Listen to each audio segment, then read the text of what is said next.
Hello बच्चों, let's read this question. So this question is a fill in the blanks type of question. कैसा question आपका? Fill in the blanks है। Okay, यहाँ पर बोल रखा है resistance of a conductor depends directly on its. किस पर डिपेंड करता है? And inversely on it. ठीक है, डायरेक्टली किसके डिपेंड करता है? ठीक है, डायरेक्टली प्रोपोर्शनल किसके, इनवर्सली प्रोपोर्शनल किसके, एंड ऑल्सो ऑन द डेस ऑफ द कंडक्टर। और किस चीज पर? कंडक्टर की प्रॉपर्टी पर डिपेंड करता है। ठीक है, तो देखिए इसके लिए आपको क्या करना पड़ेगा, इस क्वेश्चन का की कॉन्सेप्ट रेजिस्टेंस लिखना पड़ेगा। ठीक है, तो देखिए बच्चों, रेजिस्टेंस आपको क्या डिफाइन करते हैं? रेजिस्टेंस को देखिए हम, रेजिस्टेंस देखिए क्या होता है। रेजिस्टेंस देखिए आपका होता है कि कोई आपका कंडक्टर क्या करता है, कोई भी आपका करंट कैरिंग एलिमेंट है, ठीक है, वो आपकी करंट को कैसे अपोज करता है, ये आपका रेजिस्टेंस डिफाइन करता है। ठीक है, हायर द रेजिस्टेंस, हायर क्या करेगा, वो करंट को क्या करेगा, अपोज करेगा। लो रेजिस्टेंस होगा तो लो अपोज करेगा। ठीक है, जितना ज्यादा रेजिस्टेंस उतनी कम आपकी करंट होगी। ठीक है, और जितना लेस रेजिस्टेंस उतनी ज्यादा आपकी करंट होगी। ठीक है, ओम्स लॉ से बता सकते हैं।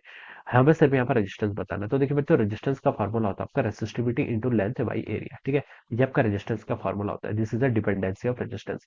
जितनी ज्यादा लेंथ होगी उतना ज्यादा रेजिस्टेंस होगा, एरिया जितना ज्यादा होगा उतना कम क्या होगा, आपका रेजिस्टेंस होगा। ठीक है, ये बता सकते हैं। ठीक है, तो बच्चों देखिए, रो क्या है? रो तो रेजिस्टिविटी है। रेजिस्टिविटी तो बच्चों आपकी मटेरियल की प्रॉपर्टी होती है, तो ये तो आपकी फिक्स रहेगी। ठीक है, और लेंथ क्या आपकी, यहाँ से हम बता सकते हैं कि रेजिस्टेंस के डायरेक्टली प्रोपोर्शनल टू लेंथ। जितनी ज्यादा आप लेंथ लंबी वायर लेंगे उतना ज्यादा उसका रेजिस्टेंस हो जाएगा। ठीक है, और जितना मोटा आप थिक बनाएंगे, ठीक है, तो उसका रेजिस्टेंस क्या होगा, उतना ही कम होगा। ठीक है, ये हम यहाँ पर जैसे बोल सकते हैं। ऑलराइट, देखिए यहाँ पर क्वेश्चन की डेफिनेशन के करस्पॉन्डिंग आते हैं। The resistance of a conductor depends directly on it's. ये तो देखिए डायरेक्टली प्रोपोर्शनल किसके, लेंथ के। ठीक है, तो पहला तो आपका तीन फिल इन द ब्लैंक्स है। पहला फिल इन द ब्लैंक्स तो बच्चों आप लेंथ लिख लीजिए। ठीक है, लेंथ के डायरेक्टली प्रोपोर्शनल है। And inversely on it's, inversely बच्चों किसके आ रहा है, एरिया के आ रहा है। ठीक है, तो second fill in the blanks तो बच्चों यहाँ से क्या आ जाएगा, आपका एरिया आ जाएगा। ठीक है, मैं लिख लेता हूँ, दिस इज अवर सेकंड।